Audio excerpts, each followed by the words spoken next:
North Indian Derby, Punjab के सामने दिल्ली। इस मुकाबले के बाद क्या होगा? पंजाब यादी गलवखरी या फिर दिल्ली कैपिटल्स जीत का स्वाद चख रही? क्योंकि पिछले 3 मुकाबलों में दिल्ली ने एक भी मैच नहीं जीता, जबकि पंजाब ने अपने पिछले 3 मुकाबलों में से एक भी मुकाबला नहीं गंवाया। यह मुकाबला बहुत इंटरेस्टिंग बनने वाला है। नमस्कार दोस्तों, welcome to the world of Ishan की आईपीएल हाइलाइट्स। पंजाब और दिल्ली कैपिटल्स का वो मुकाबला जो पॉइंट्स टेबल में बहुत उथल पुथल करने वाला है। कंपैरिजन, और इस कंपैरिजन के पिटारे में सबसे पहले टॉप ऑर्डर डिपार्टमेंट, जहां पे पंजाब किंग्स की ओपनर बल्लेबाज प्रभसिमरन सिंह, इनका सामना होने वाला है करुण नायर से। प्रभसिमरन का बल्ला बहुत अच्छा चला, 11 मुकाबलों में 437 रन बनाए, 170 की स्ट्राइक रेट और 39 की एवरेज से। लेकिन करुण नायर ने क्या किया, 7 मुकाबलों में मात्र 154 रन बनाए। स्ट्राइक रेट और एवरेज भले ही बेटर है, लेकिन एज कंपेयर टू प्रभसिमरन ये आंकड़े काफी फीके हैं। प्रभसिमरन की सबसे अच्छी बात क्या है कि पावर हिटर हैं, रन मशीन आप इन्हें कह सकते हैं। कंसिस्टेंसी परफॉर्मेंस आप इनकी बैटिंग में देख सकते हैं, लेकिन थोड़ी सी प्रॉब्लम प्रभसिमरन के साथ क्या है, रिस्की शॉट खेलते हैं, हवा में शॉट ज्यादा लगाते हैं, थोड़ी सी स्विंग गेंदबाजी और बाउंस इन्हें परेशान करती है। करुण नायर की सबसे बढ़िया एडवांटेज आप क्या कह सकते हैं कि क्रिकेटिंग शॉट लगाना जानते हैं। डोमेस्टिक सीजन बहुत अच्छा गुजरा और टॉप ऑर्डर में एक अच्छे विकल्प दिल्ली के पास दिखते हैं, लेकिन एवरेज फॉर्म इस सीजन निकल कर आई। सिर्फ 150 थी, वो 89 रन वाली पहली पारी, जहां पे करुण नायर के बल्ले से कुछ हमने अच्छा देखा। इसके बाद कंसिस्टेंसी में कमी देखी है, रन बनाने की गति में थोड़ी सी प्रॉब्लम करुण नायर फेस करते हुए नजर आए, और इस लिहाज से हम पंजाब के प्रभसिमरन को यहां पर चुन रहे हैं। नाउ सेकंड कंपैरिजन में कौन आता है? पंजाब के प्रियांश आर्या, और इनका सामना होने वाला है फाफ डु प्लेसिस से।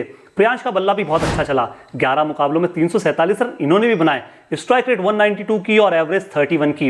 लेकिन फाफ ने इस सीजन क्या किया यार, ज्यादा कुछ खास किया नहीं। कभी इंजरी हो गई, बाहर रहे, अंदर आए, लेकिन परफॉर्मेंस निकल कर नहीं आया। 6 मुकाबलों में मात्र 168 रन है, स्ट्राइक रेट भले ही बेटर है, लेकिन एवरेज के कंपैरिजन में प्रियांश आर्या से बहुत पीछे है। बट फाफ की सबसे अच्छी बात क्या कि पंजाब किंग्स के खिलाफ इनके आंकड़े बहुत अच्छे हैं। 19 मुकाबलों में 808 रन है, 144 की स्ट्राइक रेट से, जहां पे 9 बार पंजाब किंग्स के अगेंस्ट ये 50 लगा चुके हैं। प्रियांश आर्या की स्ट्रेंथ, एग्रेसिव अप्रोच रखते हैं, क्लियर माइंडसेट है, बिल्कुल क्लियर कि जाते ही ताबड़तोड़ अंदाज में बल्लेबाजी करनी है और फटाफट रन शुरुआत की 36 गेंदों में बनाने हैं। एक्सप्लोसिव बल्लेबाज हैं पावर प्ले के, लेकिन थोड़ी सी प्रॉब्लम प्रियांश आर्या के साथ क्या है, एज पर सिचुएशन नहीं खेलते। अगर सामने जल्दी विकेट गिर गया या 2 विकेट गिर गए और प्रियांश आर्या क्रीज पर है तो संभल कर नहीं खेलते। इनका तो अंदाज वही बिंदास वाला है, और बाउंस और स्विंग इन्हें भी परेशान करती है। Faf du Plessis classical player हैं और इनके पास रेंज ऑफ शॉट्स बहुत सारी हैं। पंजाब किंग्स के खिलाफ इनके रिकॉर्ड बहुत अच्छे, एंकर रोल निभा सकते हैं और निभा भी रहे हैं दिल्ली कैपिटल्स के लिए। बट डिक्लाइन ग्राफ हमने इनकी परफॉर्मेंस में देखा, क्योंकि लगातार अच्छी परफॉर्मेंस और बड़ी पारियां इनकी बैट से निकल नहीं रही। कंसिस्टेंसी वाली बात, और यहां पर question mark Faf du Plessis के साथ लग रहा है, और इस लिहाज से हम एक बार फिर पंजाब के प्रियांश आर्या को चुन रहे हैं। नाउ नंबर 3 पर कौन? जॉश इंग्लिश, और इनका सामना होने वाला है अभिषेक पौरेल से। दोनों अपनी टीमों के लिए वो खिलाड़ी जो विकेट कीपिंग की एबिलिटी रखते हैं, लेकिन दोनों से उनकी टीमें विकेट कीपिंग नहीं करा रही। जॉश इंग्लिश के 6 मुकाबले 92 रन, स्ट्राइक रेट और एवरेज ठीक ठाक। अभिषेक पौरेल ने क्या किया, 11 मुकाबले में 265 रन बनाए, स्ट्राइक रेट ज्यादा है, एवरेज बहुत बेहतर है। लेकिन जॉश इंग्लिश की बैटिंग में आप स्ट्रेंथ तलाशने की कोशिश करेंगे तो इंटेंटफुल बल्लेबाज हैं, किसी भी नंबर पर आप इन्हें बैटिंग करा ले, ये वहां बैटिंग करने के लिए बहुत अनुकूल दिखते हैं। स्पिन और तेज गेंदबाजी के अगेंस्ट बहुत स्ट्रांग कैंडिडेट हैं। लेकिन यहां पर आप थोड़े से फंसते हुए कहां देखेंगे कि यार इनके जब भी बैटिंग ऑर्डर में बदलाव होता है ये ज्यादा बड़ी पारियां खेल नहीं पाते, और इस सीजन यही हमने देखा कि अब तक कोई बड़ी पारी जॉश इंग्लिश के बल्ले से निकल कर नहीं आई। अभिषेक पौरेल की सबसे बड़ी स्ट्रेंथ एक्सीलेंट टेम्परामेंट है इस खिलाड़ी में यार, एग्रेशन, स्ट्रोक फ्लो वाली एबिलिटी तो हमने देखी है, लेकिन ये भी खिलाड़ी क्या है, स्पिन और तेज गेंदबाजी के खिलाफ बहुत अच्छा प्रदर्शन करना जानते हैं। बट प्रॉब्लम इनके साथ क्या है, शॉट सिलेक्शन वाली। कई बार अच्छा खेलते हुए एक ऐसा गलत शॉट खेल देते हैं, अपनी पारी को बड़ी नहीं कर पाते, बहुत सीमित दायरे में सिकुड़ कर रख देते हैं। बड़े स्कोर्स अभी तक इनके बल्ले से निकले ही नहीं है। फिर भी हम अच्छी परफॉर्मेंस इस सीजन इन्होंने की है जॉश इंग्लिश के कंपैरिजन में, इसलिए इस बाजी को अभिषेक पौरेल के खाते में डाल रहे हैं। नाउ नंबर 4 पर 2 बड़े खिलाड़ी, एक तरफ पंजाब किंग्स के कप्तान श्रेयस अय्यर, तो दूसरी ओर कमाल लाजवाब राहुल। श्रेयस अय्यर ने अच्छी पारियां खेली, 11 मुकाबलों में 405 रन बनाए, 180 की स्ट्राइक रेट से और एवरेज 50 के ऊपर का। केएल राहुल ने क्या किया, 10 मुकाबलों में 381 रन बनाए, स्ट्राइक रेट के लिहाज से श्रेयस अय्यर से कम है, एवरेज के लिहाज से श्रेयस अय्यर से कम है। लेकिन केएल राहुल की एबिलिटी क्या है, यार ये भी किसी भी पोजीशन पर बल्लेबाजी कर लेते हैं और इनके साथ अच्छी बात क्या है कि जिस भी पोजीशन पे बल्लेबाजी करे वहां पे रिजल्ट निकाल कर देते हैं। इनकी टाइमिंग, टेक्निक और प्रॉपर क्रिकेटिंग शॉट आप इनकी बल्लेबाजी में देख सकते हैं। मिडिल ऑर्डर के सबसे बड़े पिलर और सबसे मजबूत स्तंभ आप इन्हें कहेंगे, लेकिन स्ट्राइक रेट को लेकर लगातार क्रिटिसिज्म झेल रहे हैं और पिछली 2 इनिंग्स में ज्यादा बड़ा स्कोर केएल राहुल के बल्ले से नहीं निकला। श्रेयस अय्यर की एबिलिटी क्या है यार, इनिंग को बिल्ड करना जानते हैं, स्पिन डोमिनेशन खिलाड़ी है और दिल्ली कैपिटल्स के जो सबसे बड़े की प्लेयर्स स्पिन गेंदबाजी यूनिट है उनके अगेंस्ट ये डोमिनेशन दिखा सकते हैं। एग्रेसिव माइंडसेट है और मिडिल ऑर्डर में एग्रेशन से बल्लेबाजी करना जानते हैं, लेकिन ये कहाँ फंसते हैं यार, ये हाई पेस और जो थोड़ी सी शॉर्ट गेंद कान के पास आती है वहां पे कई बार विकेट लूज करते हुए देखे गए हैं। रिसेंटली जो मिडिल फेज में हल्की सी बल्लेबाजी में परेशानी आई वहां पे हमने देखा कि श्रेयस अय्यर ने अपनी बैटिंग पोजीशन चेंज की और अब नंबर 4 पर बल्लेबाजी कर रहे हैं। और इस कंपैरिजन में कौन बाजी मार रहा है यार, केएल राहुल बाजी मार रहे हैं। कारण यह है कि कमाल लाजवाब खिलाड़ी है और हमेशा प्रेशर सिचुएशन में रन बनाते हैं। फिर भी नंबर 5 पर कौन आता है, नेहल वधेरा और दिल्ली कैपिटल्स की ओर से अक्षर पटेल। दोनों लेफ्ट हैंड शैली के बल्लेबाज, लेकिन नेहल वधेरा ने 10 मुकाबलों में 210 रन बनाए। 11 मुकाबलों में अक्षर पटेल ने 238 रन की पारी खेली। स्ट्राइक रेट नेहल वधेरा से बेटर अक्षर पटेल का है। एवरेज के मामले में भले ही कम है, लेकिन अक्षर पटेल एक एक्स्ट्रा अपने साथ बेनिफिट ये लाते हैं कि स्पिन गेंदबाजी भी कर लेते हैं। स्पिन गेंदबाजी के साथ साथ बहुत अच्छे फिनिशर रोल के रूप में भी आप इन्हें देख सकते हैं। स्मार्ट बल्लेबाज है नंबर 5 पोजीशन के लिए, बट प्रॉब्लम अक्षर पटेल की क्या है यार, ये आइडियल नहीं है अगेंस्ट पेस गेंदबाजी और थोड़ा सी गेंदबाजी अफेक्ट हो रही है। उसका कारण है कि कप्तानी का जिम्मा इनके पास है। नंबर 5 का जो आइडियल और एंकर रोल है वो इन्हें निभाना होता है और इसके बाद जो बची कुछ जिम्मेदारी है गेंदबाजी में आ जाती है, तो कहीं ना कहीं खिलाड़ी पूरी तरह से फंस जाता है। बट नेहल वधेरा के साथ क्या है, ये स्ट्रोक मास्टर है, एक्सीलेंट इनकी स्पिन के खिलाफ हिटिंग एबिलिटी आप देख सकते हैं। लॉफ्टेड शॉट और स्वीप इन्हें लगाना बहुत पसंद है और इन 2 शॉट को लेकर ये बहुत माहिर भी है। बट प्रॉब्लम यहां पर ये आती है कि तेज गेंदबाजी के अगेंस्ट ये थोड़ा सा फंस जाते हैं और क्रंची सिचुएशन में प्रेशर को हैंडल नहीं कर पाते। दोनों खिलाड़ियों में से बाजी कौन मार रहा है, मेरे हिसाब से अक्षर पटेल, क्योंकि ऑलराउंडिंग एबिलिटी ये लेकर आते हैं। अब नंबर 6 पर कौन आता है, शशांक सिंह, और इनका सामना होने वाला ट्रिस्टन स्टब से।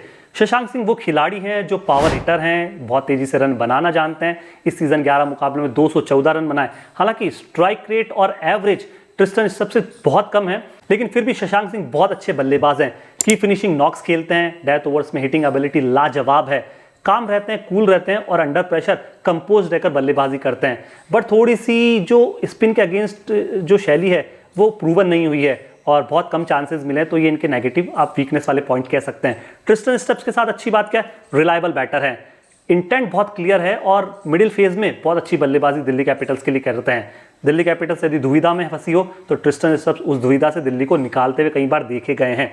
बट इनके साथ टैग लग गया कि स्लो स्टार्टर हैं, हमेशा 5, 10, 15 गेंदें लेते हैं पारी को बिल्ड करने के लिए, लेकिन कई बार ऐसी सिचुएशन होती है कि ट्रिस्टन स्टब्स के लिए उतनी गेंदों का मार्जिन ना रहे और उस मार्जिन ना रहने की वजह से कई बार ट्रिस्टन स्टब फंसते हुए भी देखे गए हैं। फिर भी इस बाजी को हम ट्रिस्टन स्टब के खाते में डालेंगे, क्योंकि ट्रिस्टन स्टब की एवरेज और स्ट्राइक रेट इस सीजन शशांक सिंह से बहुत बेहतर निकल कर आई है। नाउ मार्कस स्टोइनिस का सामना होने वाला है आशुतोष शर्मा से। दोनों ऐसे खिलाड़ी जो अपनी टीमों के लिए फिनिशिंग रोल निभाते हैं और बहुत तेज तर्रार पारियां 17 से 20 ओवर के फेज में खेल सकते हैं। मार्कस स्टोइनिस ने सीजन 8 मुकाबलों में मात्र 82 रन बनाए। स्ट्राइक रेट 167 की है, एवरेज 20 का है। स्ट्राइक रेट के मामले में भले ही आशुतोष शर्मा को कंपैरिजन में तगड़ी टक्कर दे रहे हैं, लेकिन आशुतोष शर्मा का एवरेज बेटर है। आशुतोष शर्मा ने उन प्रेशर सिचुएशन में बल्लेबाजी की, उन अंडर प्रेशर सिचुएशन में बल्लेबाजी करके टीम को जिताया जहां से कोई उम्मीद ही नहीं थी। पहला मुकाबला लखनऊ सुपर जायंट्स के साथ हुआ, वो मुकाबला याद आता है जहां पे आशुतोष शर्मा ने लाजवाब पारी खेली और हमेशा जब जब दिल्ली संकट में फंसी, इससे पहले जब सनराइजर्स हैदराबाद के खिलाफ संकट में थी, वहां भी आशुतोष शर्मा ने इंपैक्ट सब्स्टिट्यूट के रूप में आके लाजवाब पारी खेली। तो इस लिहाज से हम यहाँ पे आशुतोष शर्मा को चुनेंगे।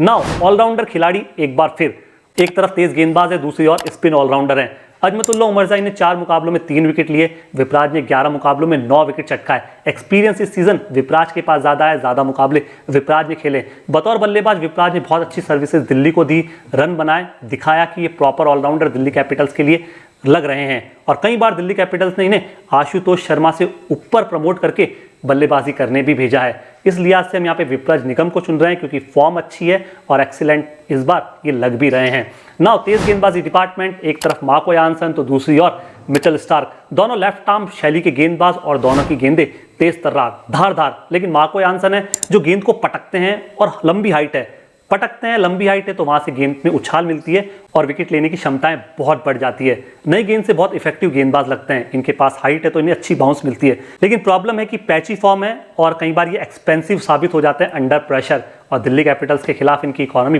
बहुत खराब है। दूसरी ओर मिचेल स्टार्क हैं जो जड़ में यॉर्कर फेंकना जानते हैं, जिनके पास बहुत अच्छी स्पीड है, 145 प्लस की स्पीड से गेंदबाजी करना जानते हैं और पावर प्ले और डेथ ओवर्स में बहुत अच्छी गेंदबाजी इस सीजन इन्होंने की है। प्रॉब्लम इनके साथ भी है कि थोड़े से एक्सपेंसिव साबित हो जाते हैं जहां पर इनके अकॉर्डिंग की पिच नहीं मिलती। अगर पिच इनके अकॉर्डिंग नहीं है, फ्लैट पिच है, तो वहां पे मिचेल स्टार्क की खूब पिटाई होती है। बड़े बड़े बल्लेबाज तो इनकी पिटाई करते ही हैं, कई बार निचले क्रम के बल्लेबाज आकर भी इनकी गेंदों पर एक एक ओवरों में 18-18 रन लेते हैं। प्रॉब्लम इनके साथ ये जुड़ गई है। नाउ अर्शदीप के सामने कौन? दुष्मंता चमीरा। अर्शदीप पंजाब किंग्स की तरफ से सबसे ज्यादा विकेट लेने वाले गेंदबाज, 11 मुकाबलों में 16 विकेट लिए, 8 की इकोनॉमी और 18 की एवरेज के साथ। लेकिन दुष्मंता चमीरा ने क्या किया? 4 मुकाबलों में 3 विकेट निकाले, 10 की इकोनॉमी और 51 की एवरेज के साथ। अर्शदीप सिंह रिलायबल गेंदबाज हैं, फ्रंट लाइन बॉलर हैं और कई बार स्लॉग ओवर्स में आके भी पंजाब के लिए किफायती गेंदबाजी हमने करते हुए देखा। लेकिन दुष्मंता चमीरा के साथ ऐसी बात इस सीजन निकल कर नहीं आई। एक्सपेंसिव साबित हुए, खासकर स्लॉग ओवर्स में और अंतिम ओवरों में इनकी कई बार पिटाई होते हुए हमने देखा। कंपैरिजन में कोई डाउट ही नहीं है, सीधे तौर पर अर्शदीप सिंह ये बाजी मारते हुए नजर आ रहे हैं। अब बात करते हैं हमारे भारतीय टीम के कुलछा की। एक तरफ चालाक चतुर चंचल चहल तो दूसरी ओर कुलदीप यादव। एक के पास सबसे ज्यादा विकेट है तो दूसरे के पास बहुत अच्छी इकोनॉमी है। एक के पास बहुत अच्छी लेग स्पिन की कला है तो दूसरा चाइनामैन गेंदबाज है। युजवेंद्र चहल ने इस सीजन क्या किया? मिड फेज के पहले बहुत साधारण गेंदबाज रहे, लेकिन after mid phase of IPL 2025 Yuzvendra Chahal की गेंदबाजी में जान आ गई और ये अब हर तरह की गेंदबाजी कर रहे हैं। हर सिचुएशन में गेंदबाजी करके पंजाब किंग्स के लिए मैन ऑफ द मैच वाला परफॉर्मेंस भी कर रहे हैं। बट थोड़ी सी प्रॉब्लम इनके साथ ये होती है कि ये बहुत एक्सपेंसिव हो जाते हैं कई बार, और कई बार बहुत बड़े बड़े रन इनके ओवरों में हमने बनते हुए देखे। कुलदीप यादव के साथ सबसे अच्छी बात क्या है कि लेफ्ट आर्म चाइनामैन गेंदबाज होने के साथ साथ बहुत अच्छी गुगली भी डालना जानते हैं, कंट्रोल रहते हैं, इकोनॉमिकल गेंदबाज हैं, बल्लेबाजों को ज़्यादा रन बनाने देते नहीं हैं। लेकिन इनकी साथ प्रॉब्लम ये निकल कर आती है कि ओकेजनली रहते हैं और पिच से यदि मदद होती है तब जाके कुलदीप यादव बहुत अच्छी इकोनॉमी से गेंदबाजी करते हैं। और सबसे बड़ा और डरावना आंकड़ा यह है कि पिछले 4 मुकाबलों से कुलदीप यादव के खाते में कोई विकेट नहीं आया है दोस्तों। तो इस लिहाज से हम पंजाब के युजवेंद्र चहल को ज़्यादा बैटर मानेंगे। पंजाब किंग्स के युजवेंद्र चहल को ज़्यादा बैटर मानने का कारण एक और है कि दिल्ली कैपिटल्स के बल्लेबाजों के अगेंस्ट इनके मैचअप्स बहुत बेहतर और बेहतरीन है। Now at last but not the least, Vyshak Kumar Vijay और मुकेश कुमार, ये कैसे गेंदबाज हैं? तगड़े गेंदबाज हैं, बहुत अच्छी गेंदबाजी अब तक की है। हालांकि 2 मुकाबलों में वैशक कुमार को कोई विकेट नहीं मिला, लेकिन मुकेश कुमार ने 10 मुकाबलों में 9 विकेट लिए, अच्छी इकोनॉमी और अच्छी एवरेज के साथ। अपोनेंट्स में देखा जाए तो पंजाब किंग्स के खिलाफ 2 मुकाबलों में 1 विकेट का अनुभव मुकेश के पास है। वैशक ने दिल्ली कैपिटल्स के खिलाफ बहुत अच्छी गेंदबाजी की। 2024 वाला सीजन जब ये आरसीबी का हिस्सा थे, वहां पे एक मुकाबला खेलने का मौका मिला और उस मुकाबले में 20 रन देके 3 विकेट चटकाए मात्र 6.6 की इकोनॉमी से।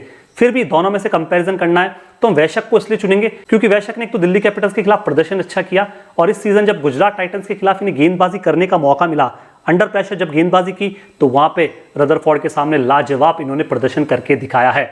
नाउ बात करते हैं उस सेगमेंट की जिसका रहता है आपको इंतजार, ये मुकाबला कौन जीतने वाला है, दिल्ली कैपिटल्स या पंजाब? क्या पंजाब मुकाबला जीतकर टेबल के टॉप पर पहुंच जाएगी या दिल्ली कैपिटल्स के खाते में मुकाबला जाएगा और वो टॉप 4 में अपनी एंट्री कर लेगी? दोस्तों मुझे लगता है कि ये मुकाबला पंजाब किंग्स के खाते में जाने वाला है, लेकिन आपको क्या लगता है और आपकी क्या राय है? हम कमेंट बॉक्स में कर रहे हैं आपका इंतजार। शुक्रिया, बहुत बहुत धन्यवाद।